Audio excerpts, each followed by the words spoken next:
1 second. Just the one. I have served my people, the Imperium, and my Lord, the Chapter Master, and my Emperor, for over 200 years. Never a year without war, never a day of those wars without combat. We do not sit on our thumbs. When there is an enemy, we meet them head on. I cannot now remember the number of battles I have fought, the worlds we have saved, the enemies I have slain. Impossible.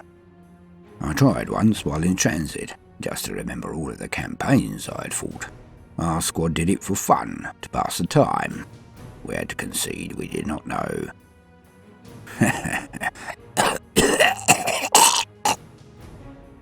I am dying. The red fluid fills my lungs, my 2 hearts beating their last and forcing my life's blood into my breathing system. Funny. I am dying and my body hastens the event by trying to suffocate me with my own blood. Perhaps it is a defensive move. I am in quite a lot of discomfort, shall we say. But none of it matters now. 1 second. In all of those years, and all those millions of seconds, it only takes one moment of lost concentration, 1 instant of hesitation. Thus am I brought low. I didn't notice it. So many of them had started just dropping out of the holes in the walkways above us. I thought I got them all. But one slipped past. One landed whole and ready, while its friends all dropped like corpse and limb rain around us as we shot up at them with our bolters. It smashed my holy bolter aside and tore into my chest. Those claws seemed to tear through my power armor like it was paper. Oh, they looked dangerous enough, but I have to concede, I was surprised. My brothers blew it to smithereens, of course. They stand above me now. Things are getting dimmer, as I can barely make them out. They are all around me. They do me honour. I can see the loss in the eyes of those who are not screening and have taken off their helmets as they look at me. We all know I am dying. One is shouting down the corridor. It's the young buck. I barely hear it. Nothing much is piercing this ringing in my ears. I don't know if it is seconds or minutes that pass, but I see a flash of white. Can barely make out anything now. It's all getting darker by the second. Will the Emperor welcome me? I hope so. I did my best. Some say I was one of the best. But I never wanted to be anything more than a sergeant. I like it up close. I like to do my job. Not to be stuck behind a desk or watching a screen with little chevrons on it. I coordinated my squad. It was always enough for me. The white gets closer. It's an apothecary, I think. It is too late. We both know that. His face looms into mine. He is saying something. I can barely make it out. It then shouts in my ears, I think, because it's almost clear, though distant. You have no time, Sergeant, he says. Must have your answer. I've spoken to the captain. He is in agreement. All are. You're worthy of this honour. I don't know what he's talking about immediately. He babbles on. But I make out only one word. Internment. Holy Emperor, so great a gift. His mouth words at me slowly. I know he must be bellowing. Will you accept the honour? I must have your agreement. I marshal the last of my strength to say one word, spitting blood like a fountain out of my mouth to get it done. Yes. I try to nod while saying it. I think I did. But it's cold and it's dark. I'm not sure. I wake. My body is a thing inside a new home. I can feel it, vaguely at first. But as I move for the first time, I am humbled. I have been granted the greatest honour an Astartes, a warrior, can be given. I have been given the opportunity to continue the battle in the name of the Emperor.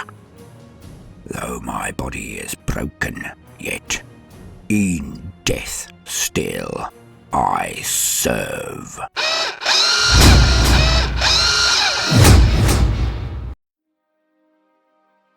Welcome, gentle listener. I'm Baldermort, and I wish to introduce you to the Warhammer 40k universe. Today, we address one of the most iconic, one of the most famous things in the Warhammer 40k setting, the Dreadnought. For of all of the recognizable models, units or war gear that capture the entire spirit of Warhammer, the Dreadnought must be one of its kings. Few things are more quintessentially grimdark than the Dreadnought. Its outline so famous that nothing truly projects the soul and aesthetic of the Warhammer setting than the Dreadnought. It is like a cricket bat to the side of the head in terms of subtlety, but this is exactly what Warhammer is. The story is told in its figures, its soul on display, for all to understand on an intrinsic and almost feral level. The models tell more of the tale of the grimdark than 1,000 entries or 1,000,000 hours of verbiage from someone like myself. It exudes grimdark by its mere existence. This is why the Warhammer setting has become a worldwide phenomenon, I believe, for the tale is told in images, and every human can see what it is, no matter the language on the box. It is a shared vision of a terrible and grim and dark universe, where there is no time for peace, there is only time for war. But what is it? I shall lean on existing wisdom for this description, as I am simply too excited, and the brevity it contains is a saving for your ears and patience. I love Dreadnoughts so much, I fear this entry would devolve into an unintelligible gush-a-thon of inane giggling. But I shall be brief, as this is only an introduction. We shall get into more of the details, weaponry, types, models, and, well, everything about the Dreadnoughts in the future.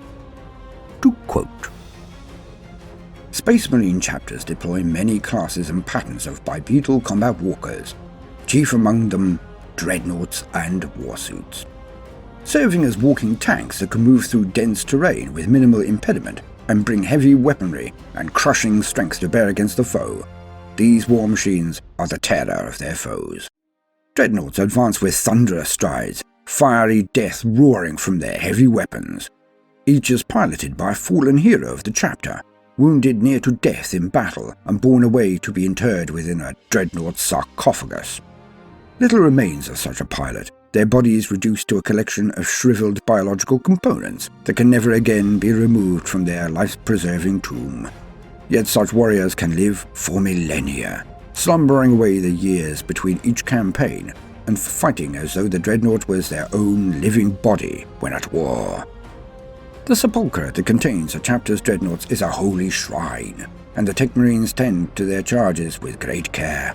They fastidiously apply sacred oils and unguents while chanting the litanies of preservation, watching over their slumbering charges until the hour is dark enough that they must stride to battle again. End quote. And so, we can see that the Dreadnought is, in one plastic model, one frame, one image, the entire appeal, soul, and the potential of fun in Warhammer. An armoured platform that carries heavy weapons into battle and allows a mortally injured Space Marine to continue the fight. More akin to tanks on legs, their presence on the battlefield is often the element that breaks the back of the enemy's attack wherever they arrive, and thus turn the tides of battle across the entirety of the beset Imperium. But also, more than this, a Dreadnought, and the warrior inside of it, can last for millennia, and it is quite often that many a chapter master or tactician inside a chapter will discuss what to do, when to do it, and whom to do it to, with their Dreadnought colleagues, for there is no greater repository of history, culture, and combat knowledge than their ancient and most hallowed brethren, those inside holy Dreadnoughts.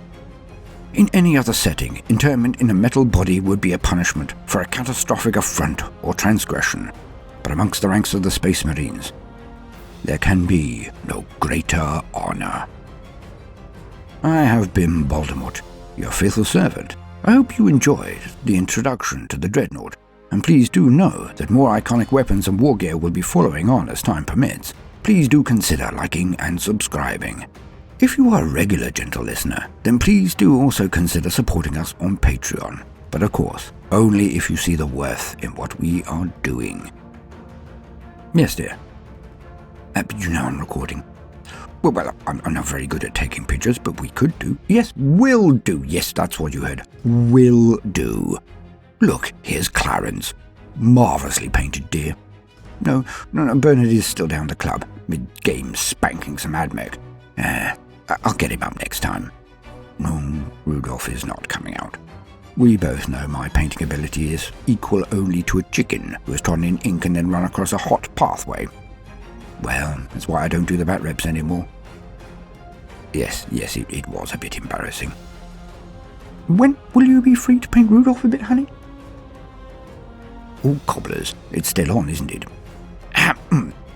Now, no matter what you do today, do try to make time for some fun. Toodaloo.